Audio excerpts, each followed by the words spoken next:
இந்த வீடியோல என்ன கொஸ்டின் பார்க்க போறோம்னா 33rd. ஓகே, 33வது கொஸ்டின் பார்க்க போறோம். 32 கொஸ்டின் பார்த்தாச்சு. ஓகேவா? ஸோ இந்த கொஸ்டின் பார்த்தீங்கன்னா, சூசிங் த அப்ரோப்ரியேட் வேர்ட், அதாவது ஒரு பொருத்தமான வேர்டை கொடுங்க. அப்படி கிட்டத்தட்ட பார்த்தீங்கன்னா, find the suitable word, find the appropriate word, எப்படி சொல்றது, இது எல்லாமே பார்த்தீங்கன்னா கிட்டத்தட்ட ஒரு சினானிம்ஸ் vocabulary மாதிரி தான். ஓகேங்களா? So complete the following sentence choosing the appropriate word from the options given. Okay. So இதில் பார்த்தீங்க அப்படின்னா, I can dash the presence of something rotten in the room. இதை நம்ம ஓரளவு படித்து நமக்கு ஒரு அர்த்தம் என்ன புரியுது அப்படின்னா, I can dash the presence of something rotten. ராட்டன்னா அழுகி போகிறது.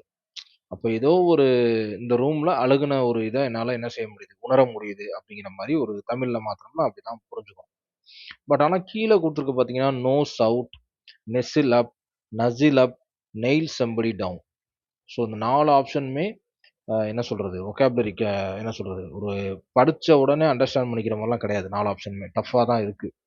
ஸோ நெசிலப், நசிலப், நெயில் சம்படி, நோஸ் அவுட் எல்லாமே என்னது, இந்த 4 வேர்டுமே அர்த்தம் வேற வேற. ஆனால் நோஸ் அவுட்னா மட்டும்தான் என்னால் உணர முடியுது அப்படின்னு மீனிங்கை கொடுக்குது. ஓகே, இப்போ நான் சொல்றனால அதை புரிஞ்சுக்க முடியுது. ஆனால் எக்ஸாமில் கண்டிப்பாக இது ஒரு ட்ராப்பான கேள்வியாக தான் இருந்திருக்கும். நெசிலப்னா என்ன, நசிலப்னா என்ன, நெயில் சம்படி டவுன்னா என்ன, இது எல்லாமே கிட்டத்தட்ட பார்த்தீங்கன்னா ஒரு ஃப்ரேஸுக்கு சம்மந்தமாக இருக்கு இல்லையா? ஸோ அப்போ என்ன மீனிங் நம்மளால என்ன செய்ய முடியாது, கரெக்டாக கெஸ் பண்ணியிருக்க முடியாது. இந்த கொஸ்டின் டஃப் தான். ஆனால் ஓவராலாக ஜென்ரல் இங்கிலீஷில் நான் டஃப்னு ஃபீல் பண்ணுற ஏரியாவை நான் பல தடவை மென்ஷன் பண்ணியிருக்கேன். சினோனிம்ஸு, ஆன்டனிம்ஸு, அதுக்கப்புறம் இந்த மாதிரி சூட்டபிள் வேர்டு, அப்ரோப்ரியேட். ஏன்னா போன சூட்டபிள் வேர்டில் கூட ஒரு சின்ன ஹிண்ட் கிடச்சிச்சு. என்னன்னா, நார்மலாக இருக்க மீனிங்கை விட்டுட்டு டஃப்பாக இருக்க மீனிங் எடுத்துருங்க அப்படின்னு சொல்லி நான் ஒரு சின்ன ஷார்ட் மார்க் கொடுத்தேன்.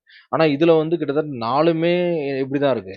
கிட்டத்தட்ட ஒரு இடியம்ஸ் அண்ட் ஃப்ரேசஸ் மாதிரி தான் இருக்கு. ஸோ இல்லையா? ஆனால் நோஸ் அவுட் அப்படிங்கிறது தான் எக்ஸாக்டாக கரெக்டான மீனிங். ஓகேவா?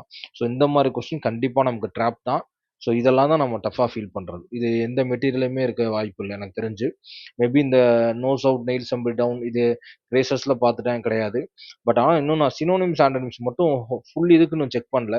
மேபி அதில் ஏதாவது வருதா அப்படிங்கிறது எனக்கு தெரியல. ஒருவேளை நீங்கள் புக்குக்குள்ளே தான் இது எடுத்திருக்காங்கன்னு நீங்கள் உங்களுக்கு தெரிஞ்சு அப்படின்னா யோசிக்கவே யோசிக்காதீங்க, கமெண்ட்ல போய் கண்டிப்பாக போட்டுருங்க. ஓகேவா? Thank you so much. தேங்க்யூ.